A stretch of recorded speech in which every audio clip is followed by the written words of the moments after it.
దేవుడు మనల్ని ఆనందకరమైన జీవితంలో ఉంచాలంటే మీరు ఫస్ట్ చేయాల్సిన పని అని చెప్పిన ఉపదేశం. అందరూ సార్లు చెప్పండి, విన్నారా? ఎలా ఉండాలి? ఉపదేశంలో. ఉపదేశం అంటే ఏంటి? ఇట్లా బ్రతకండి, ఇలా జీవించండి. ఇంకా చెప్పాలంటే ఒక మాట ఏంటంటే, అక్కడ రాయబడిన మాట మళ్ళీ చదవండి, 32:8 కీర్తన గ్రంథం. నీ మీద దృష్టి ఉంచి నీకు ఆలోచన చెప్పేదను, నీవు నడవవలసిన మార్గమును నీకు బోధించదను.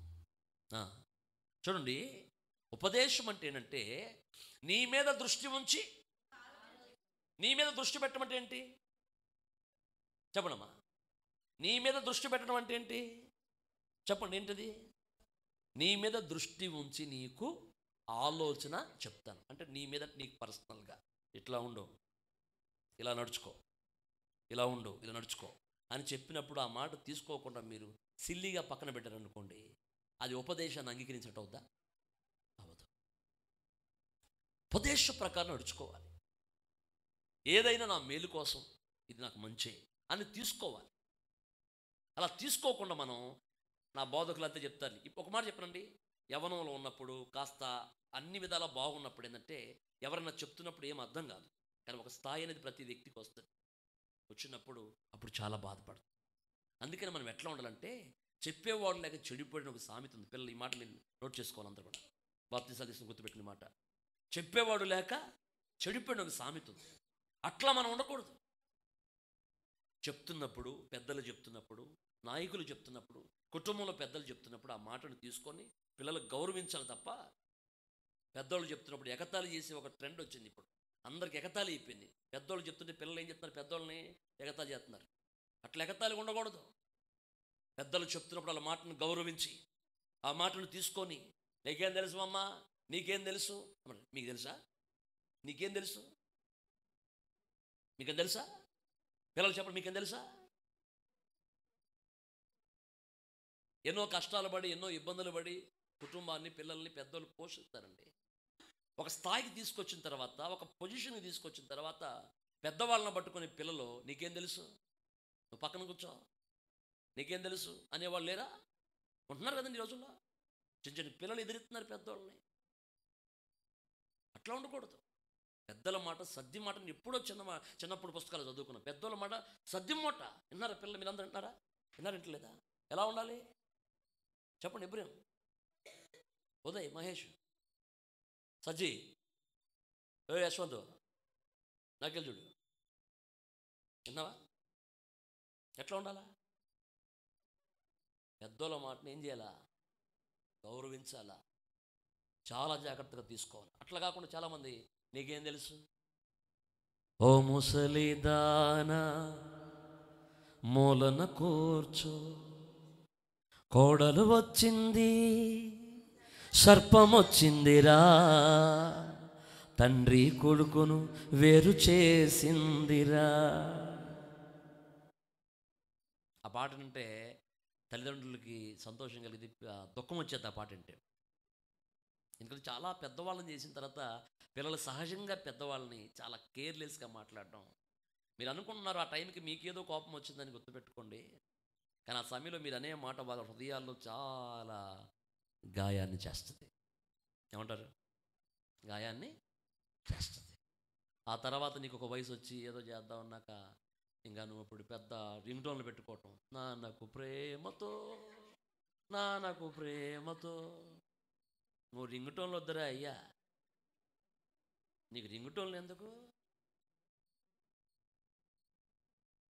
ఇప్పుడే వాళ్ళు ఉన్నారుగా, పెద్దోళ్ళు ఉన్నారు కదా, నడిపిస్తున్నప్పుడు ఎలా ఉండాలి? మీరు పిల్లలు, మిమ్మల్ని అంటున్నాను నేను, ఇంకా మీకు ఎలగట్లేదా? చెప్పండి అన్నా, చెప్పండి. 5 రూపాయలు అట్లా చూస్తున్నారండి, చెప్పండి. ఏం చేయాలి? మగ పిల్లలు ఎవరు మాట్లాడారా? చేయాలి వన్ కండిషన్, ఒక్క దేవుని విషయాల్లోనే మనం ప్రతి ఒక్కరిని పక్కన పెట్టి నిలబడేది, మిగతా అన్ని విషయాల్లో లోబడి ఉండాలి. ఒక్క దేవుని విషయమే, ప్రభు విషయంలో మాత్రమే. వాళ్ళు అధికారులను అన్ని విషయాల్లో గౌరవించి ఒక్క దేవుని మొక్క వద్దన్న విషయం కాడ మాత్రం నెబుకద్నెజరు పేరు పెట్టి పిలిచేశారు. అంటే దీని యొక్క ప్రాసెస్ ఏంటంటే, మనం అన్ని విషయాల్లో లోబడాలి, దేవుని విషయాల్లో తప్ప. రక్షణ పొందావు, నీ భర్త లేకపోతే నీ భార్య లేకపోతే నీ కుటుంబ సభ్యులు నువ్వు ఇది చేయాల్సిన అది చేయాలన్నప్పుడు నువ్వు వాళ్ళ కోసం దేవుని పక్కన పెట్టకూడదు. నువ్వు దేవుని కోసం నిలబడాలి, అప్పుడు వాళ్ళు కూడా ప్రభు కోసం నిలబడతారు. గట్టిగా వెళ్ళాలి, చెప్పండి గట్టిగా. అయితే ఈ విషయాలు నేను ఎక్కువ మాట్లాడదలుచుకోలేదు. ఇక్కడ వాక్యం నేను చెప్తున్న మాట ఏంటంటే, ఉపదేశాన్ని ఏం చేయాలి? మరవకూడదు. నీ ఉపదేశాన్ని గౌరవించాలి. అది నీకేం చేస్తుంది? దీర్ఘాయువిస్తుంది, సుఖజీవనం. ఎవ్వరు నీకు దీర్ఘాయు? దేవుడు తప్ప. గట్టిగా వెళ్ళాలి, చెప్పండి గట్టిగా. నువ్వు ఉపదేశాన్ని గౌరవించాలి. ఉపదేశము అంటే అర్థం ఏంటంటే, నీ మీద దృష్టి ఉంచి నీకు ఆలోచన చెప్పినప్పుడు ఆలోచన తీసుకోవాలి. అర్థవుతుందా? నా ఆలోచన పక్కన పడేసి నా ఆలోచన పక్కన నడిస్తే ఏమవుతాయి? నీ ఆలోచన మార్గం వాని దృష్టికి సరైనదిగా కనబడును, కానీ తొదకది.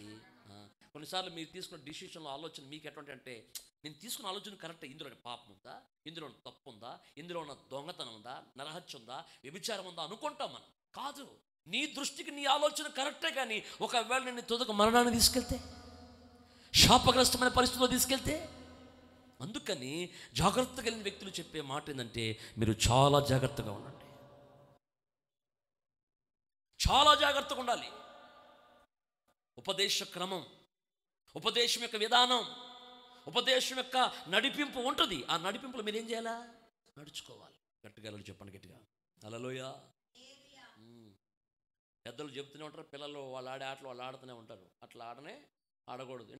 మీ అందరికి అర్థం కావాల్సిన విషయం ఏంటంటే, ఉపదేశాన్ని ఏం చేద్దామా? ఉపదేశం అంటే 119వ కీర్తన కూడా చూడండి. Praise the Lord. నీ ఉపదేశమును నేను లక్ష్యం చేస్తున్నాను. అంటే లక్ష్యం అంటే ఏంటి? నేను గౌరవిస్తున్నాను, పట్టించుకుంటున్నాను ఈ ఉపదేశాన్ని.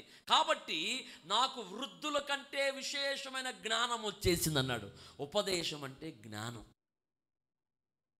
ఏంటమ్మా? జ్ఞానం, జ్ఞాన సంపద. జ్ఞాన సంపద అంటే ఉపదేశం అంటే. చిన్న వయసు జ్ఞానాలు ఉంటాయా మీకు? జ్ఞానం ఉంటుందా? అండి? జ్ఞానం ఉండదు.